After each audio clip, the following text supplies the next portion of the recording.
سلام زخبركم تغطاتلتنا كم يصنحكم مباركس ناي الساعة زي زيناتاتن مكلتاتن حسن متسكم اللهو مجمرتاقن أرستاتو أشنوتن قرعو باب تحت زبل أرستي ببورد خبر غازيت أزوات حدش مكلتي إسرائيل بحماس مزغرب قد مخونات تغس الدون مبال بترنسيكاتو أمريكا أب بغداد بيران زدقاف العلواي كوماندر ملشا قتيلان كالوتن زبل زيناتات هزنا مسيناكم علينا سناي مكتال أشنة قراب أب تحت زبل أرستي ببورد كفل غازيت أزوات حدش مغلطي كند صلاينا إرتراو هاغراونتيو أزبي إرترا صلاينا يايبلنان هاغراونتيو صلاينا أزغنا زي أخو هاغراونت ولادين ولودن هكدافيو وزا هاغراونت زي فتصم كسبر كخلالو نزا هاغراونت سخن سبرون تخيلنا تراينا بحر نونن أبز غنيات زي أو على لهقان كاو حكاب زغنيا وتسيت مسنعة مرمرنيو انقراب كند بعراك تكسفياي لا العقن ما يحام فيفا زنة قتلو تسوي لكعكا زي مفلات زمس ومزز نمغلاس التساوية تسويايو لك أنت سنا أمرو خمز بلو دك فريناي مخان حمام من جسق أي نفس متحاتيو بز سنا أمرو زيز الساقة مع رسب مخان أي فوسونيو نفسه لا خلوت مخانا أمينيو كأنزو عجزكن بمحر رأسه ودساب استكان النفس جم دما كاب كون تهدمو أبقو كويك ماري علب كابو ناب عبد بدي مرح تنكود كأتن أنواتن كل ساعة حادن زي كريرانيو كويك مارا كابن جراز سانس لبس ساني دنجس يبل مسلتي دحر تخلو زبيز لك كما عندرا أم منغوليا قان سمين إثيوبيا أنتم سبات قلب نجزاء لكانا نفلت تحت سباي كنان كم سبناينا كنات بهلاو صوتنايو ابز بنا زوردو معتي اكل سلام زمز استراتيجياوي حساب نفلق الو زمعد لبام زي مركبو انت زوم ليقان كسب معسيوم نزا نفسهم كل كوردوا معسكونيم مع رسب سريعم نفسهم زخبروا زبليو من قد سلام نبرخن توعي امرو عميق مصنعة مرمرن زيد ليو ازيو نتصريو تسبيبنت حالكي تحتنت هوتتا ابتنتا وتاريخ حلمن فانتازيان وجديلكا لك كافليتكا تحت سب زي مخان كامينكا كوننتا وحساب بمرعم نقربتنا نمر قالويتكا بحبار بسلام منبار ترايو قربتي سيقاو زي كونس منفاسيو تلاقي قنا تسلا لنبر كالمجلس يركبون بخمس عينت حموم سنا امرو مرحتو كلم حجي مقدر ازرخبو تسوع حزبي مدحن حساب يفترلو تግራይ ከቢድ ሕጽረት ምግቢ ህፃናትን አዴታትን በብስየት ከመላው ተገሊጹ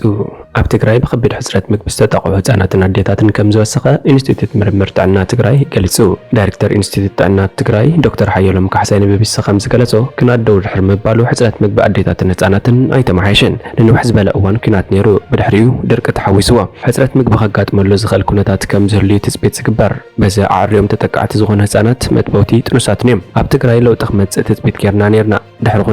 ኩነታት ኣመጋግባ ክመሓየሽ ዝብል ግምት ነይሩና ዘለው መርዳእታታት ግን ብዙሕ ለውጢ ከምዘ የለዮም ዘመላኽቱ መሰረት መለክዒ ውድብ ጥዕና ዓለም ኣብ ሓደ ከባቢ መጠን ጉድድን ማእከላይን ሕጽረት ምግቢ ትሕቲ 15 ሚታዊት ክኸውን ከም ዘለዎ ዝገለጸ ዶክተር ሓየሎም ኣብ ትግራይ ግና ልዕሊ 37 ሚታዊት ከም ዝበጽሐ ተዛሪቡ ኣብ 7 ወረዳታት ዳህሳስ ጌርና ነርና ብፍላይ ካብ 6 ወርሒ ክሳብ 59 ወርሒ ወይ ድማ 5 ዓመት ዘለው ካብ ዝጉድድ ሕጽረት ምግቢ ዝበሃል 8.3 ሚታዊት እዩ ማእከላይ ሕጽረት ምግቢ ድማ ከባቢ 29.3 ሚታዊት ይሕዝ ናይ ክልቲኦም ድምር ዝኾነ ጋምሬት ወይ ግሎባል አኪዩት ማልኒትሪሽን ድማ ዳርጋ 37.6 ሜታዊት ከባቢ ይሕዝ መሰረት መስርሕ ውድብ ጥዕና ዓለም ኣብ ሓደ ከባቢ ወይ ሕብረተሰብ ማእከላይን ጉድድን ሕጽረት ምግቢ ልዕሊ 15 ሜታዊት እንተኾይኑ ብላንኬት ካቨሬጅ ወይ ድማ ኩሉ ሰብ ምግቢ የድልዮ ከም ማለት እዩ እዚ ውፅኢት ናይ ትግራይ ድሕሪ ውዕል ሰላም እዩ ኣብ ኣዴታት ዝተኻየደ መጽናዕትን ተመሳሳሊ ውፅኢት ከም ዘለው እዩ እቲ ዳይሬክተር ዝሕብር ዘጨንቕ ደረጃ ሕጽረት ምግቢ ዘሎ ኣብ ሓደ ገባሪ ሰናይ ትካል ዝሰርሕ ስሙ ክጥቀስ ዘይደለየ በዓል ሞያ ሕክምና ነቲ ኣብ ትግራይ ኣብ ኣዴታትን ህፃናትን ዝረአ ዘሎ ሕጽረት ምግቢ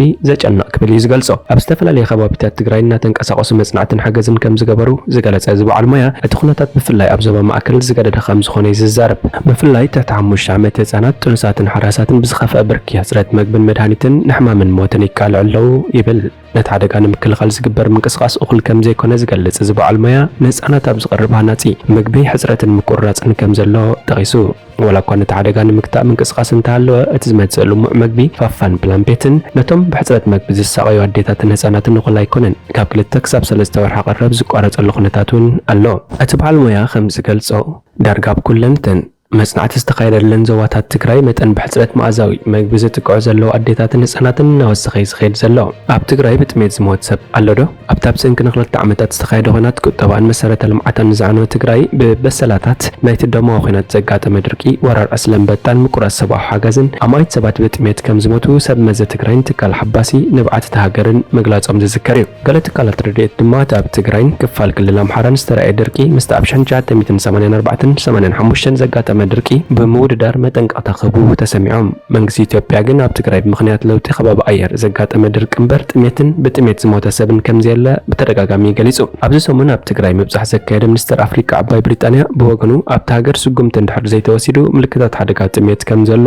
ተዛሪቡ። ኣብ ትግራይ ብጭቡጥ ብጥሜት ዝሞቱ ሰባት እንተሃልዮም ዝሓተት ናይ ዳይሬክተር ኢንስቲትዩት ጥዕና ትግራይ ዶክተር ሓየሎም ካሕሳይ ብሳይንሳዊ መጽናዕቲ ኣረጋግጽና ኢና ይብል። ብጥሜት ዝሞት ሰብ ኣሎ ዶ የለን ዝብል ሓደ ዓቢ መጽናዕቲ ካይድና ነርና ኣብ ናይ 9 ወረዳታት ውስናት ማዕቀብ ማእከላት መጽናዕቲ ካይድና ውዕል ሰላም ካብ ዝተፈረመሉ 24 ጥቅምቲ ጀሚሩ ክሳብ 24 ሓምለ ጠቕላላ ዝረኸብናዮ ብዙሕ ዝሞቱ ሰባት ከባቢ 2694 እዩ። እዚ ብመሰረት መስርሕ ውድብ ጥዕና ዓለም ክረኣይ እንከሎ ከባቢ 1329 ወይ ድማ 68.3 ጥሜትን ምስ ጥሜት ዝተሓሓዝ ሞትን ኮይኑ ረኺብናዮ። ሕፅረት መኣዛዊ ምግቢ ኣብ ህጻናት ኩሉ መዳያዊ ጸገማት ከም ዘስዕብዩ ዶክተር ሓየሎም ዝገልጽ ናይ ጥንስቲ መጥባዊት ኣደን ናይ ዕሸል ኣመጋግባን ንቐጻሊ ማሕበረሰባዊ ዕቤት ወሰንቲ እዮም። ብፍላይ ናይ መጀመርታ 1,000 መዓልታት ወሰንቲ እዮም። ነዚኦም ከም ዋና ወርኣይ ጌርና እንጥቀመሎም ኣብ ትግራይ ግን ተጠቃዕቲ ኮይኖም ኢና ረኺብናዮም ዘለና። ስለዚ ዝውለዱ ቆልዑ ኣብ ኣተሓሳስቦም ትምህርቲ ኣብ ናይ ምቕባል ዓቕሞም ውስንነት ክህሉ ግድን እዩ። ኣብ ትግራይ ህጹጽ ሓገዝን ዘድልዮም ነበርቲ ኣብ ዝመጽእ ረድኤት ዝተፈጸመ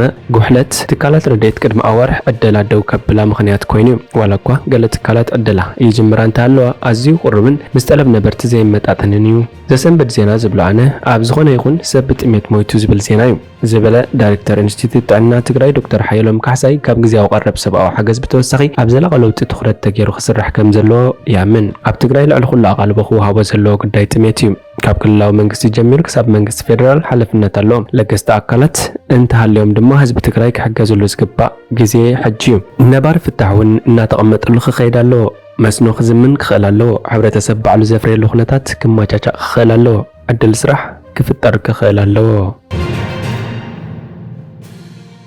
ኣሜሪካ ኣብ ባግዳድ ብኢራን ዝድገፍ ላዕለዋይ ኮማንደር ምልሻ ቀቲላ። ላዕለዋይ ኮማንደር ብኢራን ዝድገፍ ምልሻ ኣብ ባግዳድ ብመጥቃዕቲ ድሮን ኣሜሪካ ተቐቲሉ። እዚ መጥቃዕቲ ኣብ ምብራቓዊ ክፋል ርእሰ ከተማ ኢራቅ ተፈጺሙ። መራሒ ቀታይ ሂዝቦላን ክልተ ዓጀብቱን ኣብቲ ዕላማ ዝኾነት መኪና ዝነበሩ ክኾኑ ከለዉ ሰለስቲኦም ብመጥቃዕቲ ሰብ ኣልቦ ነፋሪት ወይ ድሮን ኣሜሪካ ተቐቲሎም። ፔንታጎን እዚ ላዕለዋይ መራሒ ምልሻ ኣብቲ ዞባ ኣብ ልዕሊ ሓይልታት ኣሜሪካን ዝፍጸሙ መጥቃዕትታት ናይ ምምራሕ ሓላፍነት ከም ዝነበሮ ገሊጹ። ኣሜሪካ ተዕጡቕ ምልሻ ብዝሓለፈ ወርሒ ኣብ ዮርዳኖስ 3 ወታደራት ኣሜሪካ ዝተቐትልሉ መጥቃዕቲ ድሮን ኢድከም ዘለዎ እያ ትገልጽ። ነዚ መጥቃዕቲ ስዒቡ ቀጣይ ሂዝቦላ ኣብ መንግስቲ ኢራቅ ዝፍጠር ጸገም ንምክልኻል ኣብ ልዕሊ ወታደራት ኣሜሪካ ዝፍጽሞ መጥቃዕቲ ከም ዘወንዘፎ ኣፍሊጡሎ። እቲ ብረቡዕ ምሸት ኣብ ባግዳድ ከባቢ ማሻታል ዝተፈጸመ መጥቃዕቲ ሰብ ኣልቦ ነፋሪት ብዙሓት ከበድቲ ነጥጉታት ኣስዒብዩ። እዚ ኣብ ባግዳድ ብሰብ ኣልቦ ነፋሪት ኣሜሪካ ዝተፈጸመ መጥቃዕቲ ብትኽክል ዕላምኡ ዝወቕዖ ክኸውን ከሎ ነዚ ላዕለዋይ መራሒ ምልሻ ሒዛ ኣብ ጽዑጽዕ ጎደና ትጓዓዝ ዝነበረት መኪና ካብ ጻት ናብ ጻት ናብ ሃልሃል ተሓዊ ቀይርዋ። ካብ ግዳያት እቲ ሓደ ድማ ላዕለዋይ ኮማንደር ቀጣይ ሂዝቦላ ከም ዝኾነ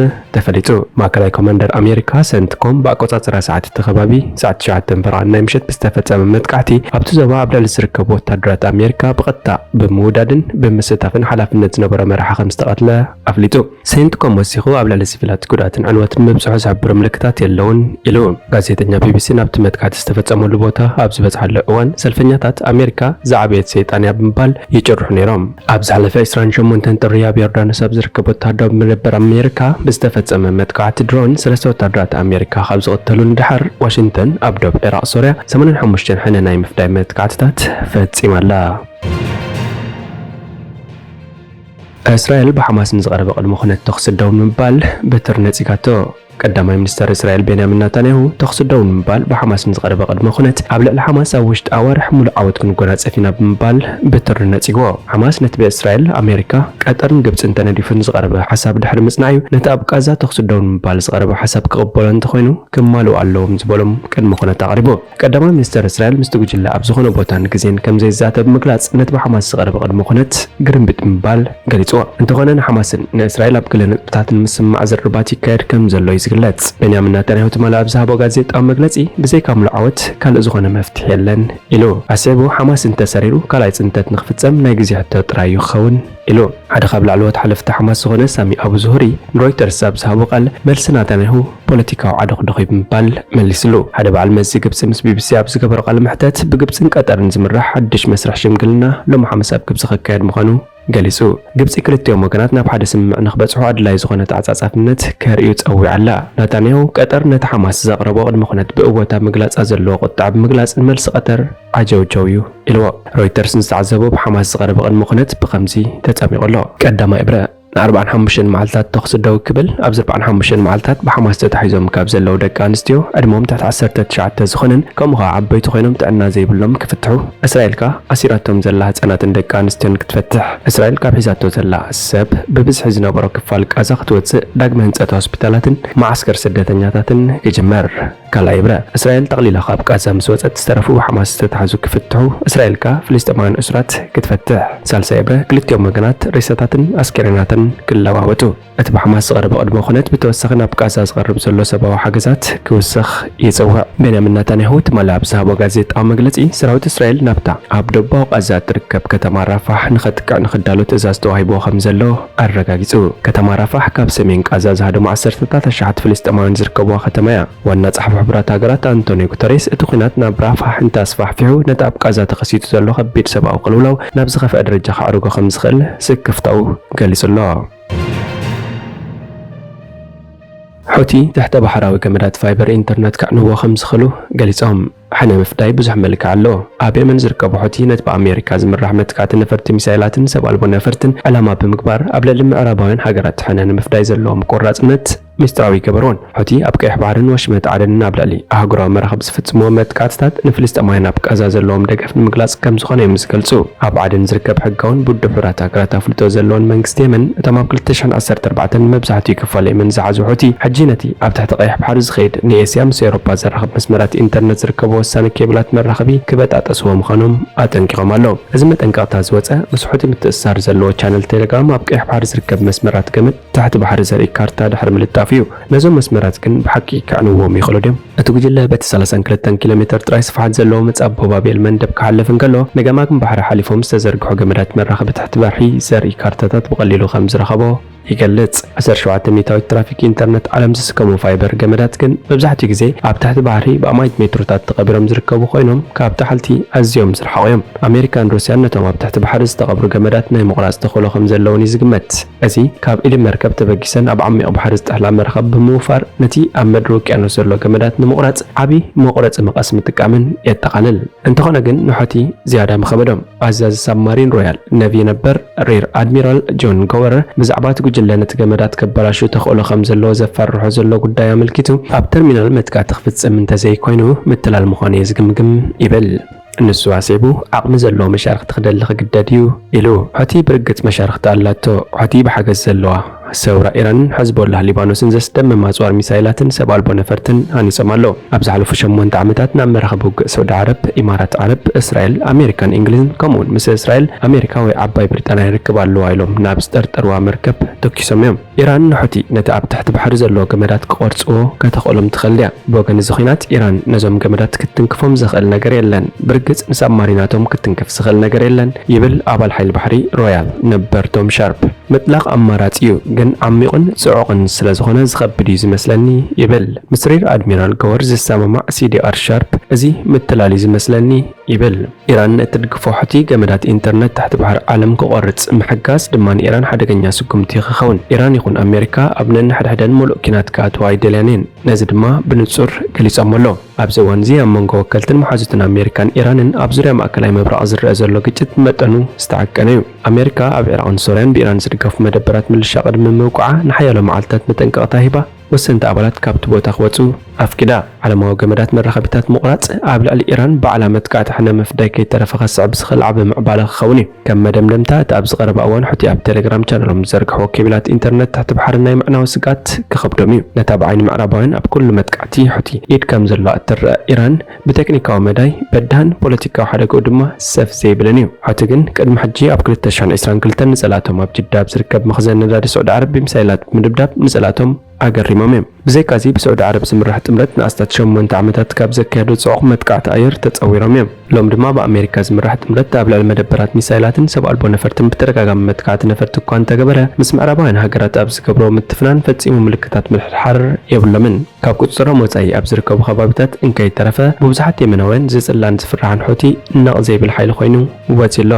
እምበኣርከስ ዝኸበርኩም ተኸታተልትና ናይ ሎም መዓንቲ መደብና ኣብዚ ፍጸም። ሓደሽቲ ዜናታትን ትንታኔታትን መግለጺታትን ንምክትታል ሰብስክራይብ፣ ሼር፣ ላይክ፣ ኮመንት ምግባር ኣይትረስዑ ኢኹም። ሰላም